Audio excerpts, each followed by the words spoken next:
Hi, I'm Lawrence Edison Black Mountain Honey. Welcome to another episode of No Nonsense Beekeeping. In this video, I'm going to show you what to do if your colony has swarmed. So believe it or not, April 26th today and I've lost my first swarm of the 2021 season. Gutted, hate losing swarms, really frustrating, but you really have to try to not dwell on it too much. We're into damage limitation mode here, and that's what we're going to cover in this video. So I'm going to help you first identify if your colony has swarmed, take you through all the steps in terms of the colony management, and then I'm going to show you how to limit the damage that you could do to your colony and try and get them to recover to some reasonable numbers. Now, the bees are angry at me. Always find this with colonies that have swarmed. Mated queen's gone away. They've got very delicate queen cells in there, charged queen cells and capped queen cells, and they're angry. So if you open up your colony, first two things that you might notice with a colony that's swarmed: one, they're more angry than normal, and two, there's hardly any bees left. Now, luckily, it's very early in the season up here. These guys are definitely going to recover, and I'll do a follow-up video showing how well they've recovered. But yeah, I'm going to let you take a look inside this colony. I'm going to show you how I know it's definitely swarmed, and I'm going to show you how to manage that colony and limit the damage to the colony. So get some smoke, give the colony a good smoke. Get the ones around your face as well, on your hands. So like I said, the first thing I noticed when I opened this colony is there was nowhere near as many bees, probably only covering 6 or 7 frames when all of the rest of them up in this apiary are jam-packed full of bees. And then I found a single capped queen cell. And I thought, oh, I might be lucky here. It might be a supersedure. And then the next frame, I found about 7 capped queen cells. So I'm just going to show you some of those capped queen cells now. This is classic swarm cells. So supersedure, you might just have 1 or 2 of them. I don't buy into the philosophy that they're in a certain place on the frame. I go down to the number. So if it's 1 or 2, I tend to treat it as a supersedure. If there's anything more than, say, 5 or 6, it's definitely swarming. Obviously, somewhere in the middle, you might have a little bit of a grey area, but I tend to find unless it's just 1 or 2, it is swarming, and it's best to treat it that way. So this was the first frame that I pulled out, and it looks decent frame, decent amount of brood, and then just hidden down there in the corner, I'll do a close-up now, there's a single capped queen cell. So this was when I thought, oh, maybe it's supersedure. Obviously, as soon as I see a queen cell, I'm thinking they're going to swarm. So I need to go and look at the rest of the frames. So I put this one down carefully because that might be the only cell that you've got to work with. And then we move on to the next step. So whenever I see a queen cell like that, the first 2 things that I'm looking for after that is hopefully I can find the queen. Hopefully it's not too late. Obviously you're looking for the queen, but the first thing I go and look for is I go and see if I can see eggs. If you can see eggs, chances are you might find the queen. I find if you can't find eggs and you've got capped queen cells, probably best to stop looking for that queen. She has gone over the horizon and she's taken half the bees with her. So they're the checks that I do. If you see a single swarm cell, go into the colony, see if you can find any more swarm cells. If you find a clutch of swarm cells, so anything over say 3 or 4, treat it as a swarm. If there's no eggs and there's no queen, you've definitely lost a swarm, and then you can move on to the next steps. The first step is to identify an open charged cell with a larva in it. That's the one you want to protect. A little bit counterintuitive, you might think you want to go for the nicest looking big capped one, but there might not be anything in it.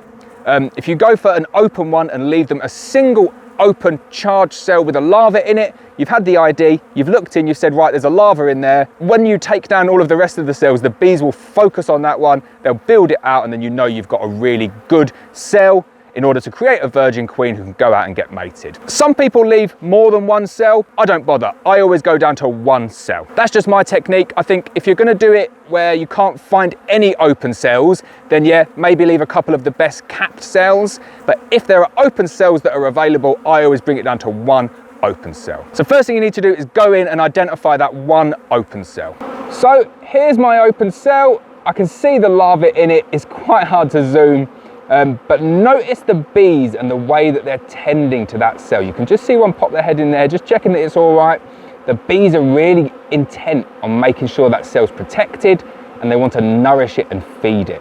That's the cell that you're looking for. That is a perfect cell, and there's no other cells on that frame as well, so it's even better because it means I don't have to start brushing bees off to kill the other cells. That's the cell that I'm going to keep, so I'm going to put that frame off to one side now. So once you've identified your frame with an open larva charged cell on it, put that off to one side. Check all over the rest of the frame. Don't shake this frame. Make sure there's just one open charged cell with a larva in it, and that's the frame that you're going to use to requeen this colony. So be really careful with that one. Put it off to one side so you're not going to damage that cell. Then what you need to do, go through every single frame, shake off all the bees, take down all of the cells, kill them, squish them. If you want to reuse them, go and put them in other colonies. They are ripe queen cells. You need to be very, very careful with them because these will have just been capped over. Do what you want with them. For the purposes of this manipulation, they are not needed. You just need one open cell.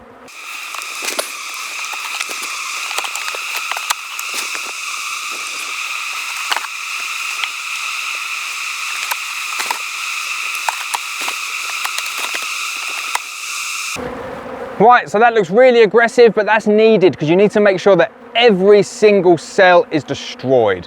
The reason for that is if you leave more than one, you've got the risk that they're going to send casts off. So what we've got here is a colony that's gone very, very small. Probably 60 or 70% of the bees have gone. So what you're left with is the remains. If you let any more cells go, they're going to throw casts out and you might be left with, say, 10% of the bees. Just makes it really, really difficult to build that colony back up again. So what we've done is we've gone through, we've identified there's no queen, there's no eggs, we've found charged open cells and we've found capped swarm cells. We've gone through, we've identified the one open larva charged cell that we're going to keep, and then we put that to one side, shaken off all the other frames, killed every other single cell. So what we're left with is a colony of bees, no queen, no eggs, and one charged larva that they're going to turn into a queen. She's going to go out, hopefully get mated, hopefully going to save that colony. So just be really careful when you're putting that one frame back in. Don't squish it. That's the colony's only chance of survival now, so you need to be really careful with it, nice and gentle. And then you can close the colony back up. I can take away my highly ambitious supers. They're not going to be needing those anytime soon. I'm going to go straight on with my feeder, which acts as a crown board, store the supers upstairs, tighten everything back up, and we're good to go. Swarming is so annoying, and this is what you have to deal with in beekeeping. Try not to dwell on it though. Think that you've managed to keep a reasonable sized colony there. It's happened early enough in the season that we can still target good late flows from this colony.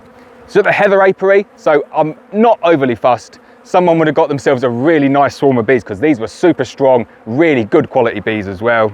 But yeah, can't dwell on it. Just have to take decisive action to limit the damage, move forward into the season. So that's it for the video. I hope you enjoyed that one. Hopefully your bees aren't swarming this early as well. April the 26th, definitely getting into strong swarming season now, what with the nice settled weather. I'll do an update later on in the year. Think about the timetable for this one. You've probably got another 8 or 9 days before you're going to get a virgin emerging. Few days for her to become sexually mature. Hopefully we still have nice weather there. She'll go out and mate, come back. So fast forward, say 4 weeks. I'll do an update on this colony. Hopefully we've got a nice F2 mated queen in this colony because it was an F1 queen that's gone off over the horizon. So I hope you enjoyed that one. As always, please hit the subscribe button. Please hit the bell so you're notified of every video, and I'll see you next time.